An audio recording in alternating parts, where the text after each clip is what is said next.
अस्सलाम वालेकुम। आज के इस लेक्चर में जो हम डिस्कस करेंगे वो 40 एमसीक्यूज़ है, जो कि प्रैक्टिकल सेंटर के भी एमसीक्यूज़ है। इंशाल्लाह एक एक करके जितने भी एमसीक्यूज़ बनते हैं उन सब का मैं आपको सॉल्यूशन बताऊंगा, और इसके अलावा इससे मिलते जुलते जो भी कॉन्सेप्ट है इंशाल्लाह मैं आपसे फर्दर मज़ीद डिटेल में बात करूंगा। आप वीडियो को स्किप नहीं करिएगा क्योंकि हर एक एमसीक्यूज़ इम्पॉर्टेंट है। सुकून से आप एक एक एमसीक्यूज़ को पढ़िए, इंशाल्लाह ये काफ़ी आपके काम आएंगे और काफ़ी इम्पॉर्टेंट एमसीक्यूज़ भी हैं। तो आइए स्टार्ट करते हैं आज का लेक्चर।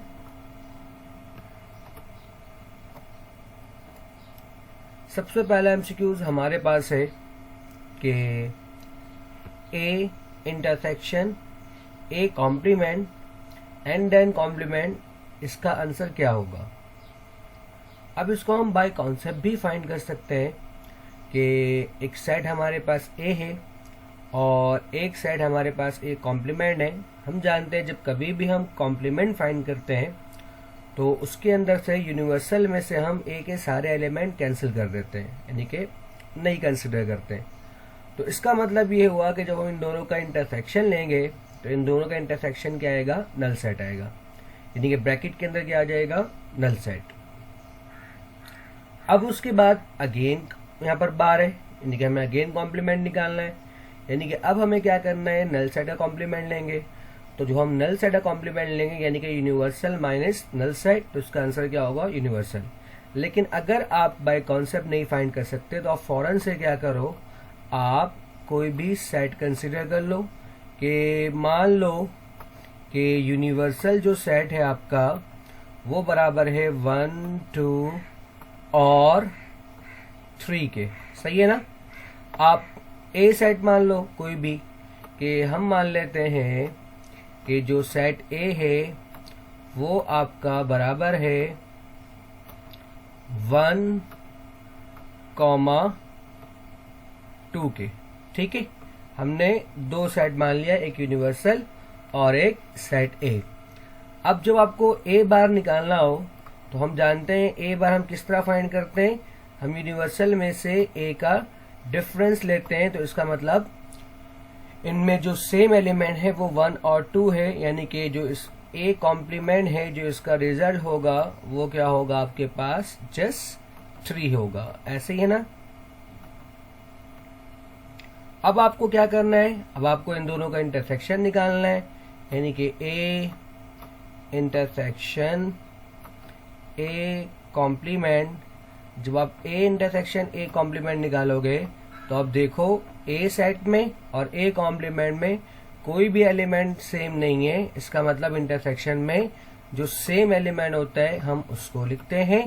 तो इट मीन्स के इसका आंसर क्या आएगा, नल सेट, ठीक है। अब आपको क्या कह रहा है कि इस ए इंटरसेक्शन ए कॉम्प्लीमेंट का अगेन बार निकालो। इसका मतलब ये हुआ कि हमें क्या करना है, एक बार फिर इसका कॉम्प्लीमेंट फाइंड करना है, यानी कि A intersection A complement again complement. इसका मतलब क्या होगा, अब मैं क्या करूंगा, इसको यूनिवर्सल से इसका नल सेट का डिफरेंस लूंगा। तो आप जानते हो जब आप नल सेट से यूनिवर्सल का डिफरेंस लोगे तो नल सेट खाली होता है, तो उसका रिजल्ट जो होगा पूरा का पूरा क्या होगा, यूनिवर्सल सेट। उम्मीद करता हूं कि आपको ये सेट ऑपरेशन आता है। अगर आपको सेट ऑपरेशन में मसला है तो फिर मैं इस कॉन्सेप्ट का जो लिंक है वो डिस्क्रिप्शन में शेयर कर दूंगा, तो आप वहां से, अगर आपको ऑपरेशन में मसला है तो आप वहां से ऑपरेशन को पढ़ सकते हो। नेक्स्ट एमसीक्यू था हमारे पास है, if A equal to 2, 3 B equal to 1, 2 then A difference B intersection B आपको फाइंड करना है। तो सबसे पहले हम ए डिफरेंस बी फाइंड करते हैं। अगर मैं ए डिफरेंस बी के बारे में बात करूं तो ए डिफरेंस बी हमारा बराबर होगा किसके, अब आप देखो ए और बी में कौन से एलिमेंट सेम है, तो ए और बी में जो 2 है वो क्या है, सेम है। तो आप जानते हो डिफरेंस में सेम एलिमेंट को हम नहीं लिखते, सेम एलिमेंट के बाद जो पहले सेट में बच जाते हैं जैसे हम उसको लिखते हैं। यानी कि यहाँ पर ए डिफरेंस बी किसके बराबर होगा, और हमारा ये बराबर होगा 3 के, ठीक है ना। अब आपको क्या कह रहा है कि इस ए डिफरेंस बी का इंटरसेक्शन लो, किससे, बी से। तो अगर मैं इसका इंटरसेक्शन लूं, ए डिफरेंस बी इंटरसेक्शन बी, तो ए डिफरेंस बी हमारा किसके बराबर आया, अभी हमने देखा ये बराबर आया किसके, 3 के। और जब आप इसका इंटरसेक्शन लोगे किससे, बी से, बी किसके बराबर है आपका 1,2 के, ठीक है। तो यहां पर आपको दिख रहा है कि अगेन कोई भी एलिमेंट आपका कॉमन नहीं है, और जब कोई भी एलिमेंट कॉमन नहीं होगा तो जो इसका आंसर होगा आपके पास वो क्या होगा, नल सेट। यानी कि जो इसका हम आंसर लेंगे वो क्या लेंगे, नल सेट लेंगे।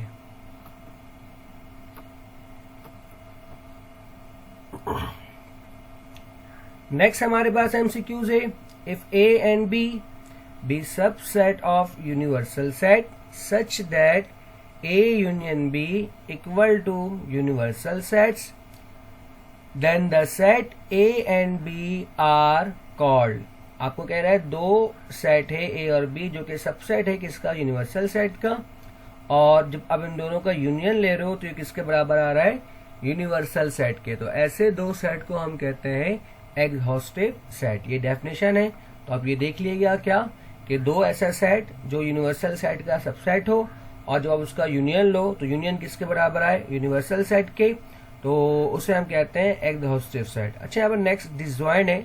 मैं आपको कॉन्सेप्ट देता चलूं कि डिसजॉइंट सेट क्या होता है, कि दो ऐसा सेट जिसमें कोई भी एलिमेंट कॉमन ना हो उसे हम क्या कहते हैं, डिसजॉइंट सेट, ठीक है। जैसे यहाँ पर अगर मैं बात करूं ए और बी की, तो ये ज्वाइंट सेट है, ठीक है ना, क्योंकि यहाँ पर 2 जो है सेम है। अगर इन दोनों में कोई भी एलिमेंट कॉमन नहीं होता, जैसे मैं बात कर लो, अब अगर ए डिफरेंस बी इंटरसेक्शन बी, अगर इन दोनों के बारे में बात करूं तो इसमें कोई भी एलिमेंट कॉमन नहीं है, तो इसे हम कह सकते हैं फिर डिसजॉइंट सेट। यानी कि दो ऐसा सेट जिसमें एलिमेंट कॉमन ना हो उसे हम कहते हैं डिसजॉइंट। अगर एक भी एलिमेंट कॉमन हो जाएगा तो उसे हम क्या कहेंगे, जॉइंट सेट। उसके बाद इक्वल एंड अनइक्वल सेट है। ये तो उम्मीद करता हूँ पता होगा कि अगर दो सेट में नंबर ऑफ एलिमेंट और एलिमेंट सेम हो तो उसे हम इक्वल कहते हैं, अगर नहीं हो तो उसे हम क्या कहते हैं, फिर अनइक्वल, ठीक है। नेक्स्ट एमसीक्यू हमारे पास एमसीक्यू नंबर 4 है कि if z is a complex number then z multiply by z conjugate किसके बराबर होगा। तो सबसे पहले आप मान लो कि आपका जो z है वो बराबर है किसके, आप कुछ भी मान लो, a प्लस बी आयोटा ए लो या x प्लस आयोटा वाई लो। एक जनरल हम क्या करेंगे, इसको कंसिडर कर लेंगे, यानी कि x बराबर हो जाएगा हमारा y आयोटा के, सपोज कर लेते हैं, ठीक है। अब आपको कह रहे हैं इसका कॉन्जुगेट निकालो, तो आप जानते हो कॉन्जुगेट में हम क्या करते हैं, इमेजिनरी पार्ट का साइन चेंज करते हैं। तो इसका मतलब ये हमारे पास हो जाएगा x माइनस वाई आयोटा, ठीक है। अब आपको कह रहा है कि आप क्या करो, इन दोनों को मल्टीप्लाई करवाओ। तो जब इन दोनों को मल्टीप्लाई करवाओगे तो आपको दिख रहा है कि एक में प्लस साइन है, एक में माइनस साइन है, यानी कि यहाँ पर हम यूज कर सकते हैं formula X square minus Y square का। तो इसका मतलब ये होगा, यहाँ पर मैं लिख सकता हूं कि एक्स स्क्वायर और माइनस वाई आयोटा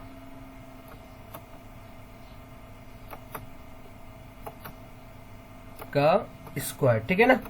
तो अब आप जानते हो कि एक्स स्क्वायर को तो हम एक्स स्क्वायर ही लिखेंगे, ठीक है, यानी कि ये एक्स स्क्वायर, और चूंकि यहाँ पर y का स्क्वायर क्या बनेगा, वाई स्क्वायर, लेकिन यहाँ पर आयोटा भी है तो आयोटा स्क्वायर आएगा। और हम जानते हैं आयोटा स्क्वायर बराबर होता है -1 के, तो माइनस माइनस क्या हो जाएगा, प्लस, और यहाँ पर हमारे पास क्या होगा, X square plus Y square. अब ये तो ऑप्शन है ही नहीं, तो अब आपको यहाँ पर जो ऑप्शन दिया हुआ है वो बेसिकली देखो, पहला जेड स्क्वायर दिया हुआ है, यानी कि अगर हम जेड पे स्क्वायरिंग करें तो आपके पास x square plus Y square तो कभी नहीं बनेगा, ये बन जाएगा एक्स स्क्वायर, इसमें 2xy आयोटा प्लस फिर उसके आगे जो भी फर्दर आंसर आएगा, लेकिन X square plus Y square नहीं होगा। इसी तरह जब इसके कॉन्जुगेट पे स्क्वायर करोगे तब भी ऐसा नहीं होगा। अब जो नेक्स्ट 2 ऑप्शन है इसको देखते हैं। अगर मैं z मॉडुलस की बात करूं तो हम जानते हैं अगर हमारे पास ये z है x प्लस वाई आयोटा, तो इसका मॉडुलस क्या होगा कि स्क्वायर रूट ऑफ, हम जानते हैं रियल पार्ट का स्क्वायर और इमेजिनरी पार्ट का स्क्वायर, ठीक है ना। तो रियल पार्ट हमारे पास क्या है x से, तो इसको हम क्या लेंगे एक्स स्क्वायर, और इमेजिनरी पार्ट यहाँ पर हमारे पास क्या है y है, तो यहाँ पर हम क्या लेंगे वाई स्क्वायर। इस बात का आपको ख्याल रखना है, जब कभी भी हम इमेजिनरी पार्ट बोलते हैं तो हम आयोटा नहीं लेते हैं, ठीक है। तो ये हमारे पास क्या बनेगा square root of X square plus Y square. तो मैं यहाँ पर क्या करता हूँ, स्क्वायरिंग ऑन बोथ साइड कर दूं तो यहाँ पर क्या होगा, राइट साइड पर स्क्वायर से रूट कैंसिल होगा, तो यहाँ क्या बचेगा हमारे पास x square and then plus Y square. और हमें दिख रहा है कि जो हमारा सवाल का आंसर था वो भी क्या था, X square plus Y square था, इसलिए जो सही ऑप्शन है वो क्या है, ये ऑप्शन हमारे पास करेक्ट है। नेक्स्ट हमारे पास MCQ number 5, a comma b multiply by c comma d. ये तो फॉर्मूला है, इसमें कोई कॉन्सेप्ट नहीं है कि a comma b multiply by c comma d बराबर होता है a c minus b d comma a d plus b c, ये फॉर्मूला है। Next the multiplicative inverse of c comma d. अगर मैं इसको a मान लूं, c को a बोल दो आप और d को आप b कह दो, तो आप जानते हो ये भी एक फॉर्मूला था आपके पास मल्टीप्लिकेटिव इनवर्स का, कि मल्टीप्लिकेटिव इनवर्स बराबर होता है a upon a square plus B square comma minus b upon a square plus B square. तो यहाँ पर कुछ भी नहीं किया हुआ है, जस्ट a की जगह पर c लिखा हुआ है और b की जगह पर d। तो इस तरह आप देखो कंपेयर करो तो ये आपके पास सही ऑप्शन बनता है c upon c square plus d square comma minus d upon c square plus d square, ये भी फॉर्मूला है आपका। नेक्स्ट आपके पास कह रहा है the roots of the equation X square plus 16 equal to 0। आपको रूट्स निकालने कह रहा है, मतलब देखो यहाँ प्लस का 16 है, जब इसको आप राइट साइड पर लेके जाओगे तो ये क्या बन जाएगा माइनस 16, यानी कि एक्स स्क्वायर को मैं लिख सकता हूं X square equal to minus 16, ठीक है। और जो अब आप स्क्वायर हटाओगे तो आप जानते हो कि आप रूट लेते हो, यानी कि प्लस माइनस और हम क्या लेंगे रूट, यानी कि स्क्वायर रूट ऑफ माइनस 16। और हम जानते हैं कि स्क्वायर रूट में माइनस साइन तो बड़ा मसला है, जब माइनस साइन आता है तो हम क्या करते हैं आयोटा लेते हैं, सॉरी यहाँ से स्क्वायर को रिमूव कर दोगे, तो इसका मतलब ये होगा कि जब कभी भी स्क्वायर रूट में माइनस साइन आएगा तो हम क्या लेते हैं आयोटा, यानी कि इक्वल टू प्लस माइनस, तो आपका वैसे ही रहेगा 16 का रूट होता है 4 और माइनस की वजह कर आप क्या लोगे आयोटा, यानी कि जो इसका सही आंसर होगा वो क्या होगा प्लस माइनस 4 आयोटा। नेक्स्ट आपके पास है if omega is a cube root of unity then 2 minus omega square then whole square will be equal to. तो सबसे पहले अगर मैं इसको देखूं कि 2 हम जानते हैं कि 1 प्लस ओमेगा प्लस या ओमेगा स्क्वायर प्लस ओमेगा, ये बराबर होता है किसके 0 के, ठीक है। आपको पता होना चाहिए कि सम ऑफ रूट किसके बराबर होता है 0 के। मैं इन दोनों को ओमेगा और ओमेगा स्क्वायर को राइट साइड पर ले जाऊं अगर, तो 1 इक्वल टू ये प्लस का ओमेगा है, उस तरफ जाएगा क्या हो जाएगा माइनस ओमेगा, और इसी तरह ओमेगा स्क्वायर ही पॉजिटिव है, राइट साइड पर जाए क्या हो जाएगा सॉरी माइनस ओमेगा स्क्वायर। तो ये आपके पास क्या बनेगा कि माइनस ओमेगा स्क्वायर किसके बराबर आ रहा है आपके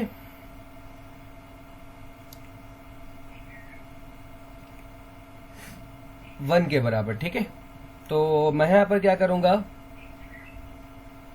एक तरीका ये है आपके पास, एक और क्या है कि आप क्या करो यहां से इन दोनों से आप माइनस साइन कॉमन निकाल लो तो जब मैं माइनस साइन यहाँ से कॉमन निकालूंगा तो यहाँ पर क्या बच जाएगा आपके पास, ओमेगा प्लस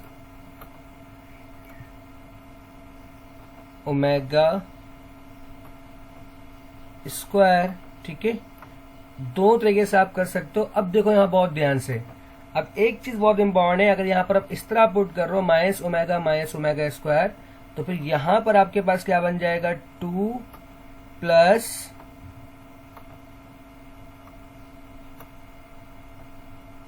ठीक है माइनस ओमेगा स्क्वायर किसके बराबर है आपका 1 के, तो यहां पर होगा स्क्वायर, और 2 प्लस 1 कितना होगा 3, और 3 का स्क्वायर कितना होता है 9। अगर आप इस तरह बना रहे हो तो देखो अगेन 2 माइनस, अच्छा यहां पर ओमेगा प्लस ओमेगा स्क्वायर को वैसे रहने दो, ये प्लस का 1 है, उस तरफ जाए क्या होगा माइनस का 1, तो आपके पास पहले से क्या है 2 है, 2 माइनस और फिर ब्रैकेट में क्या आ जाएगा -1, तो और फिर इसके ऊपर क्या है स्क्वायर है, तो इसका मतलब क्या होगा माइनस माइनस प्लस, यानी कि 2 प्लस 1 3, और 3 का स्क्वायर कितना होता है 9। तो इस तरह 9 इसका करेक्ट ऑप्शन होगा। The sum of all cube root of 27, कोई भी रूट हो 27 हो या 8 हो, जब कभी भी उसका आप सम करोगे तो वो किसके बराबर होता है 0 के, ऑलवेज इक्वल टू 0। ठीक है, तो the sum of all cube root of 27 equal to 0। Next हमारे पास है if 2 power of x plus 3 equal to 1/32 then x equal to, सबसे पहले हम बोथ साइड बेस को सेम करते हैं। जब कभी भी हमारा वेरिएबल पावर के पोजीशन पर हो तो 2 की power x plus 3 equal to 32। हम जानते हैं कि 2 की पावर 5 का मतलब क्या होता है 32, और चूंकि ये डिनोमिनेटर में है तो उसको आप न्यूमरेटर में लेके आ जाओ। तो 2 की पावर 5 को हम लिख सकते हैं, जब मैं उसको ऊपर लाऊंगा तो ये बन जाएगा हमारे पास 2 की पावर -5। सही है ना, तो हमें बोथ साइड बेस को सेम करना है। अब चूंकि बोथ साइड बेस सेम है तो हम पावर को कंपेयर कर सकते हैं। तो अगर बेस बेस के बराबर है तो पावर लाजमी पावर के बराबर होगा, तो हम लिख सकते हैं कि x प्लस 3 हमारा बराबर है किसके -5 के। तो जब प्लस का 3 को आप राइट साइड पर लेके जाओगे तो आपके पास ये क्या बन जाएगा -3, तो x बराबर हो जाएगा आपका -5 देन -3 के। तो इस तरह -5 -3 क्या बनता है आपके पास -8। नेक्स्ट आपके पास है the roots of the equation are complex. आप जानते हो जब रूट्स कॉम्प्लेक्स होता है तो हमारे पास b² - 4ac नेगेटिव होता है। अगर रियल कहता तो पॉजिटिव होता, और अगर इक्वल कहता तो आपके पास क्या होता 0। ठीक है, और अगर आपको रैशनल कहता तो फिर क्या होता परफेक्ट स्क्वायर। ये चारों कंडीशन मैंने आपको यही बता दिया। फिलहाल यहाँ पर क्या कह रहा है आपको कॉम्प्लेक्स। तो कॉम्प्लेक्स मतलब यहाँ पर जो आंसर है वो क्या है नेगेटिव है, लेकिन अगर रियल होता तो क्या होता पॉजिटिव। अगर यहाँ पर इक्वल कहता तो हम लेते हैं 0, अगर यहाँ पर रैशनल कहता तो हम लेते हैं perfect square. MCQ number 12, if -4 and 8 are the roots of the chord equation, then the equation। तो इसका फॉर्मूला क्या है इक्वेशन निकालने का, x² minus sum of root. ठीक है, यानी कि जो आपको रूट गिवन है उसको आप सम करो। तो रूट क्या है 8 और -4 है, तो 8 और -4 को आप ऐड करो तो 8 - 4 कितना होता है प्लस का 4। ठीक है, तो ब्रैकेट में क्या आता है सम ऑफ रूट, और साथ में हम क्या लगाते हैं x, और फिर ब्रैकेट के बाद क्या आता है x² minus sum of root plus product of root, यानी कि रूट को आपको मल्टीप्लाई करना है। एक रूट है आपके पास -4 और एक रूट आपके पास क्या है 8, यानी कि इस तरह जब आप मल्टीप्लाई करवाओगे इक्वल टू 0, तो आप देखो यहाँ बहुत ध्यान से ये क्या बन जाएगा आपके पास x² माइनस का 4x, और जब इन दोनों को आप मल्टीप्लाई करोगे तो प्लस माइनस बनता है माइनस, और 4 × 8 होता है आपका 32 इक्वल टू 0। तो तो इस तरह जो सही ऑप्शन होगा वो X square minus 4x minus 32 equal to 0। A diagonal matrix in which all the diagonals elements are equal। तो ये भी डेफिनेशन है आपका कि अगर डायगोनल मैट्रिक्स में डायगोनल एलिमेंट सेम हो तो उसे हम कहते हैं स्केलर मैट्रिक्स, और अगर डिफरेंट हो तो उसे हम डायगोनली मैट्रिक्स कहेंगे। अगर तीनों एलिमेंट 1 हो जाए डायगोनल के तो फिर उसे हम कहेंगे यूनिट। तो फिलहाल यहाँ पर जो इसका सही ऑप्शन है वो क्या है, स्केलर है। नेक्स्ट आपके पास a square matrix A is said to be singular if. कब आपका कोई भी स्क्वायर मैट्रिक्स क्या होगा, सिंगुलर होगा। स्क्वायर मैट्रिक्स उस वक्त सिंगुलर होता है जब उस मैट्रिक्स का डिटर्मिनेंट जो है किसके बराबर हो, 0 के बराबर हो।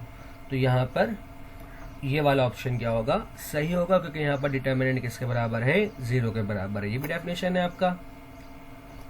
If A, B and C are non singular matrices CBA की पावर -1। जब कभी भी इस टाइप का सवाल आएगा तो आपको जो ओपन रखना है वो किस तरह, आखिरी से। इस बात को याद रखिएगा। तो सबसे आखिर में A है तो पहले A आएगा, फिर B है तो फिर B आएगा, और सबसे पहले C है तो आखिर में क्या आएगा, C आएगा। तो इसका आंसर क्या होगा, A इनवर्स, B इनवर्स और C इनवर्स। अच्छा, ये मैट्रिक्स है तो यहाँ पर आप अपनी मर्जी से ब्रैकेट के अंदर आगे पीछे नहीं कर सकते, क्योंकि आपका मैट्रिक्स जो है कम्यूटेटिव नहीं होता, इसलिए हम ABC इस तरह हम नहीं लिखेंगे। जब कभी भी इसको ओपन करेंगे तो किस तरह ओपन करेंगे, आखिर से हम पावर लेना शुरू करेंगे, यानी कि A, B और C। यही काम आप ट्रांसपोज के साथ भी करोगे। अगर -1 की जगह ट्रांसपोज होता तो हम लिखते हैं A ट्रांसपोज, B ट्रांसपोज और C ट्रांसपोज। इफ A आपको एक मैट्रिक्स गिवन है, then the minor M31 is equal to. तो 31 मतलब यहाँ पर क्या है कि 31 बेसिकली, ठीक है, 31 नहीं है। तो 31 मतलब के थर्ड रॉ और फर्स्ट कॉलम को आप छोड़ दो, बाकी को मल्टीप्लाई करो। तो 7 × 3 बनता है 21। चूंकि हम जानते हैं पहले हम मेन डायगोनल को मल्टीप्लाई करवाते हैं और फिर हम लेते हैं माइनस साइन, और 5 × 4 कितना होता है, 20। तो 21 - 20 होता है आपके पास आंसर 1। अच्छा, माइनस साइन से यहाँ पर या प्लस साइन से हम मल्टीप्लाई करवाते हैं। फिलहाल यहाँ पर तो वैसे भी मल्टीप्लाई नहीं करवाते हैं क्योंकि M31 है, ठीक है। तो लेकिन यहाँ पर हम मल्टीप्लाई नहीं करवाएंगे, ठीक है, क्योंकि यहाँ पर हम कह रहे हैं माइनर, और जब माइनर गएगा तो माइनर में हम साइन से, ठीक है, इसके हम साइन से मल्टीप्लाई नहीं करवाते। अगर जैसे इसका हम डिटर्मिनेंट निकाल रहे होते हैं A31 तो हम इसके कोफैक्टर से मल्टीप्लाई करवाएंगे। लेकिन जब सिर्फ और सिर्फ माइनर कहेगा तो इस बात को याद रखना, जब माइनर कहेगा तो आप इसके साइन से मल्टीप्लाई नहीं करवाओगे, क्योंकि आप जानते हो डिटर्मिनेंट में हम क्या कर रहे होते हैं, एक पॉजिटिव लेते हैं, एक नेगेटिव लेते हैं, फिर पॉजिटिव लेते हैं, फिर नेगेटिव लेते हैं। लेकिन माइनर से फाइंड करते वक्त हम ये काम नहीं करेंगे। नेक्स्ट हमारे पास 1x - 1 3 आर इन AP। तो अगर ये AP है तो x -1 बराबर होना चाहिए इक्वल टू 3 - x और +1 के, ठीक है।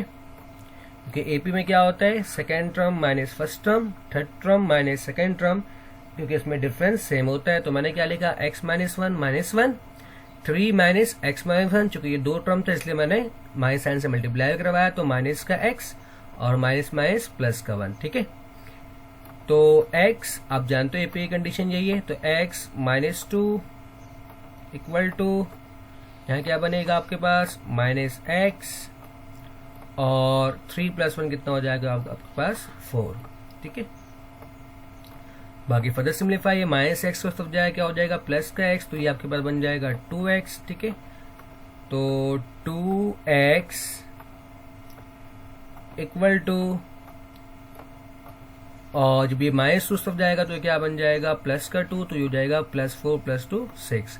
अब इसको कैंसिल कर दो, 2 × 1 2, 2 × 3 यानी कि 6, ठीक है। तो इसका आंसर क्या होगा, 3। नेक्स्ट हमारे पास if in a GP A = 3 and R = 2/3 then S ∞ = तो इसका फॉर्मूला होता है S ∞ का अगर हम जाने तो a अपॉन 1 माइनस r, ठीक है। तो a अपॉन 1 माइनस r का मतलब है a आपका किसके बराबर होगा, 3 के, divide by 1 minus r, r किसके बराबर है आपका 2 अपॉन 3 के। अब आप इसका एलसीएम लो डिनोमिनेटर में, तो ये आपके पास क्या बनेगा, 3 डिवाइड बाय, ठीक है, और जब इसका एलसीएम लोगे 3 मल्टीप्लाई 1 3, तो 3 माइनस 2 कितना होगा, 1 अपॉन 3, ठीक है।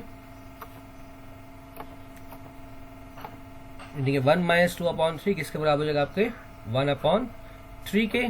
तो अब मजीद सिम्प्लीफाई करेंगे जब आप, तो 3 जो आप डिवाइड से मल्टीप्लाई करोगे तो 1 अपॉन 3 को हम लिख सकते हैं 3, तो 3 मल्टीप्लाई 3 आंसर बनता है 9। Next, if A, G, H are respectively then AM, GM and HM between A and B, ये आपके बुक में ही मौजूद है, ये थ्योरम प्रूफ किया हुआ है। तो यहाँ से ज्योमेट्रिक मीन का स्क्वायर बराबर होता है product of arithmetic mean and harmonic mean के, तो G स्क्वायर बराबर हो जाएगा AH के। नेक्स्ट आपके पास the number of ways in which 5 person can be seated in a row, इसका सिंबल है कि 5 बंदा है, एक रॉ में बैठना है, तो 5 ही अरेंजमेंट होगा, तो हम क्या निकालेंगे 5P5, ठीक है। तो 5P5 आप इसको फाइंड करिए, तो ये आपके पास क्या बनेगा, ये आपके पास बनेगा 5 फैक्टोरियल। वैसे इसको हम डायरेक्ट 5 फैक्टोरियल भी लिख सकते हैं, क्योंकि अगर मैं फॉर्मूले के लिहाज से बात करूं तो NPR बराबर होता है n factorial divide by n minus r का होल फैक्टोरियल। तो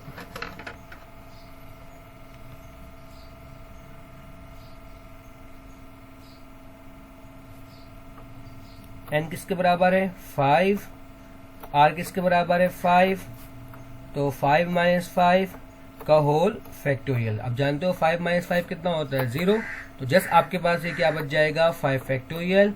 तो आप 5 फैक्टोरियल की वैल्यू अपने कैलकुलेटर को निकालें और 5 फैक्टोरियल की वैल्यू फाइंड करें, तो 5 फैक्टोरियल आपका बराबर होगा 120 के, ठीक है। नेक्स्ट एमसीक्यू था आपके पास, द वैल्यू ऑफ n+1 का whole factorial divide by n-1 का होल फैक्टोरियल।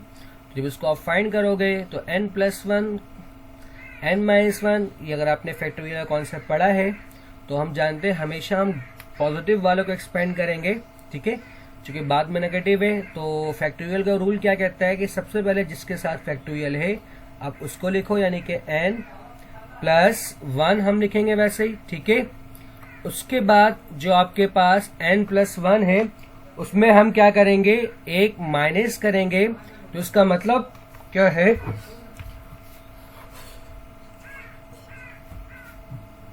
उसमें हम एक माइनस करेंगे। तो जब इसमें आप एक माइनस करोगे तो आप जानते हो +1 -1 क्या होगा, कैंसिल, तो ये हो जाएगा n। और देन फिर अगेन आपको क्या करना है, एक और एक माइनस करना है, तो आपके पास ये क्या बनेगा n-1। अच्छा, मैं आपको कॉन्सेप्ट बता दूं, किसी बच्चे को इतना डिटेल में कॉन्सेप्ट नहीं पता। बेसिकली फैक्टोरियल क्या करता है, अगर आपके पास 5 फैक्टोरियल है सपोज करो, तो इसको हम किस तरह एक्सपेंड करते हैं, तो सबसे पहले जिस नंबर के ऊपर फैक्टोरियल होता है हम उस नंबर को लिखते हैं, ठीक है ना। अच्छा, उसके बाद जो भी नंबर है उसमें हम एक माइनस करते हैं, तो 5 में जब 1 माइनस करोगे तो आपके पास क्या बनेगा 4, ठीक है। इसी तरह 1 माइनस करने के बाद जो नंबर आपके पास गिवन था उसमें आप फिर अब 2 माइनस करोगे, जब 5 में अब 2 माइनस करोगे तो कितना बनेगा 3, सही है। तो इस तरह फैक्टोरियल में हम क्या करते हैं, एक एक माइनस करते हैं। तो यही चीज मैंने आपको यहाँ बताया कि सबसे पहले n+1 है तो हमने n+1 लिखा, फिर n+1 में हमने क्या किया, एक माइनस किया, तो +1 -1 क्या होगा, चेक कर लो आप। n+1 में जब आप -1 करोगे तो ये +1 -1 क्या होगा, कैंसिल, तो जस्ट क्या बच जाएगा n, तो इसलिए यहाँ पर हम क्या लिखेंगे n। अभी जब n में भी और एक माइनस करोगे तो ये आपके पास क्या बनेगा n-1, ठीक है, जिसे मैंने आपको यहाँ पर बताया। अब एक एक माइनस करते हुए जाओगे तो ये खत्म कहाँ पर होगा, सिर्फ और सिर्फ 1 पे, 1 से पहले खत्म नहीं हो सकता। लेकिन अगर आपको 1 से पहले रोकना है तो आप रोक सकते हो, लेकिन शर्त ये है कि आप फैक्टोरियल के साथ रोकोगे। अच्छा, यहां पर हमारे पास क्या आ गया, n-1। नीचे हमें क्या दिख रहा है, n-1। चूंकि नीचे n-1 है तो हम क्या करेंगे, यहीं पर n-1 पे इसको स्टॉप करेंगे, और जब कभी भी स्टॉप करते हैं तो फैक्टोरियल के साथ, तो डिवाइड में क्या है हमारे पास, n-1 का फैक्टोरियल। तो इस तरह ये कैंसिल होगा और आपका आंसर क्या आएगा, n multiply by n+1। The value of, ये आपको गिवन है, इसका मतलब होता है जो ऊपर वाला नंबर है इसको हम लिखते हैं इस तरह 5 फैक्टोरियल, और डिवाइड में जो 2 नंबर है इससे हम मल्टीप्लाई करवाते हैं, यानी कि 3 फैक्टोरियल। बेसिकली ये परम्यूटेशन है, मल्टीप्लाई बाय 2 फैक्टोरियल। ठीक है, जैसे मैंने आपको भी बताया था कि 5 फैक्टोरियल को हम लिख सकते हैं, जैसे मैंने यहाँ शो भी किया कि 5 मल्टीप्लाई बाय 4 मल्टीप्लाई बाय 3। चूंकि डिनोमिनेटर में 3 फैक्टोरियल है इसलिए मैं यहाँ पर क्या करूंगा, इसको स्टॉप तक कैंसिल हो जाएगा, 3 फैक्टोरियल, और डिवाइड में हमारे पास क्या है, 3 फैक्टोरियल वैसे लिखूंगा, और मल्टीप्लाई बाय 2 फैक्टोरियल है तो 2 फैक्टोरियल मतलब होता है 2। तो ये 3 फैक्टोरियल से 3 फैक्टोरियल क्या हो गया, कैंसिल, 2 अंदर 2, 2 से आप 4 को कैंसिल कर दो। ठीक है, और 5 मल्टीप्लाई 2 कितना होता है, 10। तो इसका जो सही ऑप्शन होगा वो क्या होगा, 10। A die is rolled, then the probability of getting a number 4। जब कभी भी आप प्रोबेबिलिटी के बारे में बात करते हो तो प्रोबेबिलिटी का बेसिक जो फॉर्मूला है वो क्या है, फेवरेबल डिवाइड बाय टोटल, यानी कि हम 2 पार्ट में लिखते हैं।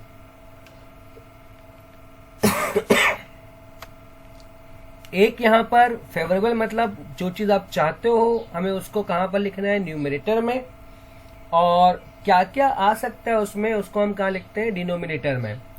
तो अगर मैं डाई के बारे में बात करूं, जो आप लूडो खेल रहे होते हो तो उसमें क्या होता है, आप डाई को थ्रो करते हो तो पॉसिबिलिटी क्या क्या है, जो आप डाई को थ्रो करते हैं तो हो सकता है 1 आ जाए, 2 आ जाए, 3 आ जाए, 4, 5, 6, इन 6 में से कोई भी आ सकता है ना, पॉसिबिलिटी सबकी है। हम कोई जादू तो नहीं करते कि हम कहेंगे 2 आ जाए तो 2 आ जाए, 4 आ जाए तो 4 आ जाए, वो तो बाय लक है। ठीक है ना, लेकिन जो पॉसिबिलिटी है वो 1 भी आ सकते हैं, 2 भी, 3 भी, 4 भी, 5 भी और 6 भी। तो यहाँ पर 6 पॉसिबिलिटी है जो हम डाई को थ्रो करते हैं, तो इसको मतलब डिनोमिनेटर में हम क्या लिखेंगे, 6। ठीक है, अब जो हम चाहते हैं वो क्या है, 4, के हम ये चाहते हैं कि नंबर 4 आ जाए। तो अब देखो उस डाई के अंदर नंबर 4 कितनी बार है, तो उस डाई के अंदर नंबर 4 जो है 1 बार है, तो इसके ऊपर हम क्या लिखेंगे, 1। याद रखना यहाँ पर हम 4 नहीं लिख रहे हैं, नंबर 4 कितनी बार है उसको हम लिख रहे हैं। ठीक है, तो नंबर 4 कितनी बार है, 1 बार है, तो हम क्या लिखेंगे, 1/6। इस तरह अगर आप उससे पूछे कि 1 आने के चांसेस क्या है तो वो भी 1/6 है। 2 आने के चांसेस क्या है, चूंकि 2 भी उस डाई के अंदर 1 बार है तो उसका क्या बनेगा, 1/6, यानी कि हर एक की जो प्रोबेबिलिटी होगी वो 1/6 होगी। अगर इवन नंबर का आएगा तो इवन नंबर कितने, उसके अंदर 3 बार है, 2, 4, 6, तो हम लिखेंगे 3/6, तो ये बन जाएगा 1/2। इस तरह हम प्रोबेबिलिटी फाइंड करते हैं। नेक्स्ट ये तो आपके पास फॉर्मूला है कि सम ऑफ n स्क्वायर बराबर होता है n+1 2n+1 डिवाइड बाय 6 के। The number of term in the expansion, जो भी पावर है आपके पास, जो नंबर ऑफ टर्म होता है उस पावर से एक ज्यादा होता है, इसका मतलब आंसर 10 होगा इसका। The middle term in the expansion, आपके पास पावर दिया हुआ है 2n, मिडिल टर्म का फॉर्मूला होता है n+2 डिवाइड बाय 2। क्या फॉर्मूला है, n+2 और डिवाइड बाय 2, तो इसका मतलब n किसके बराबर है, आपका n बराबर खुद 2n है।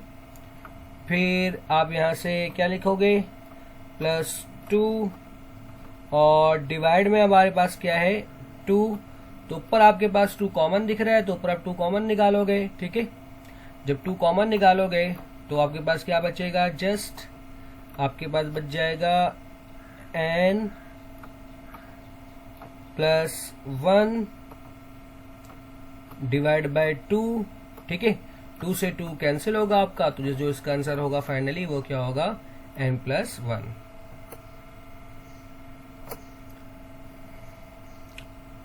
आपको गिवन है कि x जो है आपका लेस देन 1 है बट 0 से ग्रेटर है, then 1 plus X square is equal to, बहुत आसान सा तरीका है सीरीज को आपको एक्सपेंशन में कन्वर्ट करने का। और अपने सीरीज को 1 माइनस एक्स की होल पावर n के बराबर मान लो।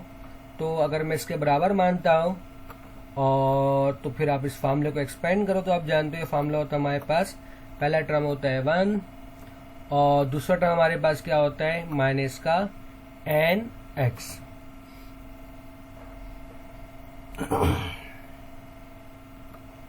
n x, ठीक है ना। आपको आगे बढ़ने की जरूरत नहीं, जिस सेकंड टर्म से हम सेकंड टर्म को कंपेयर करेंगे तो यहाँ पर प्लस का x है, यहाँ पर माइनस का x है, तो आप दोनों को बराबर मान लो सेकंड टर्म को। सिंपल सा तरीका है। तो माइनस का nx बराबर हो जाएगा आपके किसके बराबर, x के।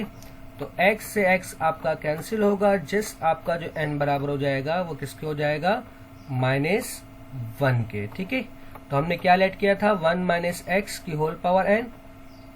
तो 1 माइनस एक्स की होल पावर n था और n हमारा किसके बराबर है, -1 के। तो इसका आंसर हमारे पास क्या होगा, 28 if the arc length s equal to the radius r then the central angle, तो फॉर्मूला होता है s equal to r theta. ठीक है, s और r आपस में क्या है, बराबर है। तो s की जगह r लिखो या r की जगह s लिखो, कोई फर्क नहीं पड़ेगा। तो s यहाँ पर r थीटा से मल्टीप्लाई हो रहा है, इस दफा क्या होगा, डिवाइड होगा। तो r की जगह मैं ऐसे लिख दे रहा हूँ, ठीक है, क्योंकि दोनों आपस में बराबर है, इक्वल टू थीटा। s से s आपका क्या होगा, कैंसिल। तो जस्ट आंसर क्या आएगा, 1 रेडियन। नेक्स्ट आपके पास है the angle 330 degree in radian. जब कभी भी हम डिग्री से रेडियन में जानते हैं तो हम जानते हैं कि हम क्या करते हैं, पाई बाय 180 से मल्टीप्लाई करवाते हैं। तो इसको हम क्या करेंगे, पाई बाय 180 से मल्टीप्लाई करवाएंगे। तो जो आप पाई बाय 180 से मल्टीप्लाई करवाओगे तो आपके पास क्या होगा, देखो, तो ये 0 से 0 आपका हो जाएगा कैंसिल, और 3 1 दा 3, 3 1 दा 3, और ये आपके पास होता है 3 6 दा 18। तो आंसर क्या बनेगा, 11 पाई बाय 6। नेक्स्ट आपके पास है if tan theta equal to -3/4 and sin theta is negative, तो बताओ थीटा कहां पर लाई कर रहा है। अगर tan नेगेटिव है आपका, चूंकि -3/4 है, तो tan नेगेटिव कहां कहां होगा। एक तो आपका tan नेगेटिव होगा सेकेंड क्वाड्रेंट में, ठीक है,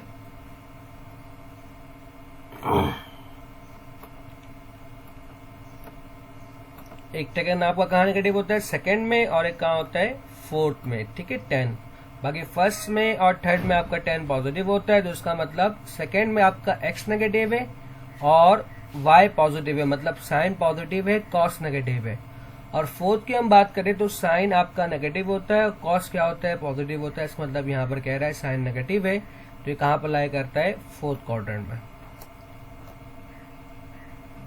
नेक्स्ट आपके पास sine 60 cos 30 minus cos 60 sine 30, ये बन रहा है sine alpha cos beta minus cos alpha sine beta.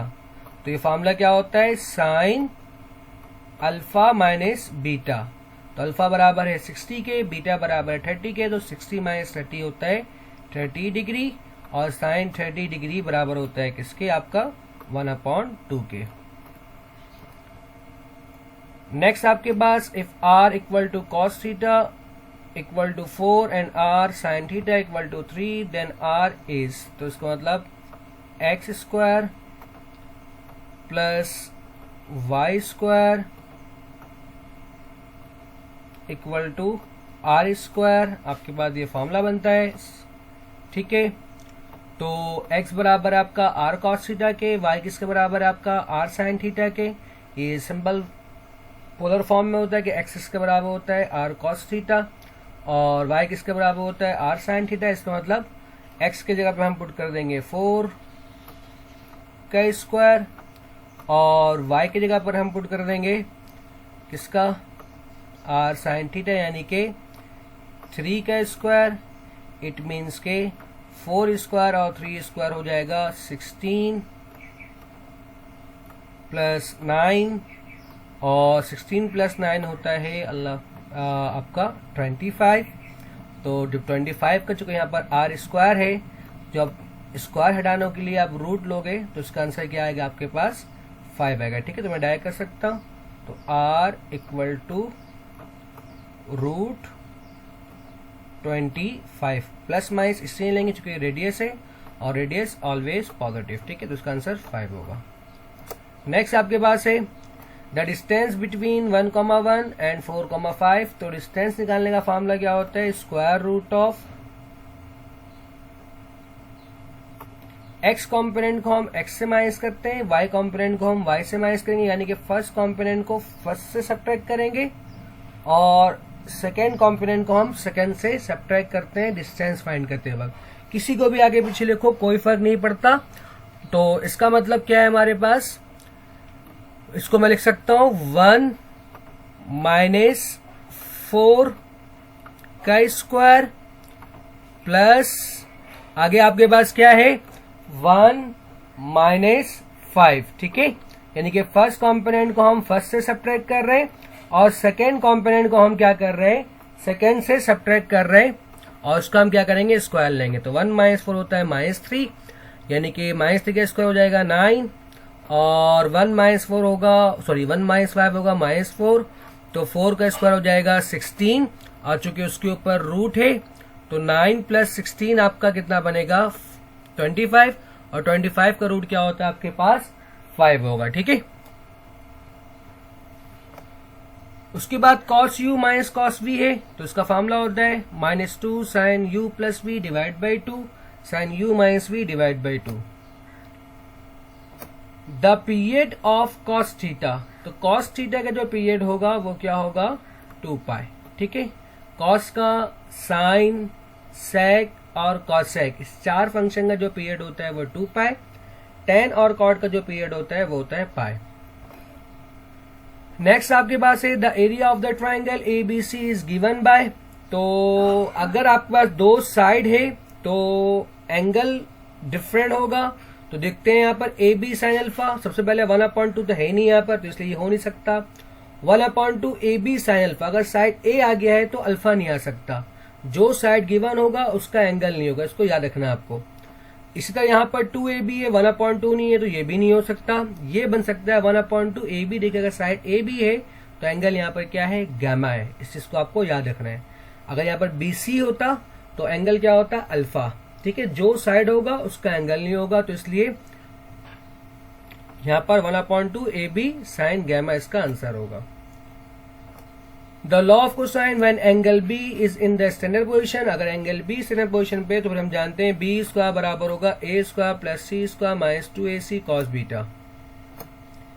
If the sides of the triangle are 3, 4 and 5 units, आपको S निकालना है। S का फॉर्मूला होता है आपके पास A प्लस, यानी कि हम तीनों साइड को सम करते हैं। जो आपके पास तीनों साइड है तो पहला है 3, फिर आपके पास प्लस 4 और फिर आपके पास है प्लस 5 और डिवाइड में आपके पास क्या है 2, यानी कि 3 प्लस 4 प्लस 5 डिवाइड बाई 2।